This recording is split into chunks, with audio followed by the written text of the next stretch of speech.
మహా శివరాత్రి పర్వదినం గోదావరి నదిలోకి పుణ్యస్నానాలు ఆచరించడానికి వచ్చిన భక్తులందరికీ కూడా శివరాత్రి శుభాకాంక్షలు తెలియజేస్తున్నాను. అలాగే భక్తులకి ఇక్కడ అల్పాహారం పంపిణీ కుటీరాల రక్తద్రవ చాటుకుని ఆధ్వర్యంలో ఇక్కడ అల్పాహారం పంపిణీ చేస్తున్నాం. దాదాపు 6 ఏళ్లుగా మేము అల్పాహారం పంపిణీ చేస్తున్నాం. మొత్తం 4 సెంటర్స్ లో చేస్తున్నాం.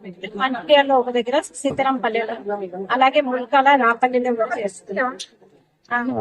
అలాగే అంటే భక్తులందరూ కూడా శివుడి కృప వల్ల అందరూ కూడా బాగుండాలి, సంతోషాలతోనే, ఆరోగ్య ఐశ్వర్యాలతోని అని చెప్పేసి నేను ఆ భగవంతుని మనస్ఫూర్తిగా ప్రార్థిస్తున్నాను. అలాగే ఈ రోజు అంతర్జాతీయ మహిళా దినోత్సవ సందర్భంగా కూడా మంచిర్యాల జిల్లాలోని మహిళలందరికీ కూడా శుభాకాంక్షలు తెలియజేస్తున్నాను.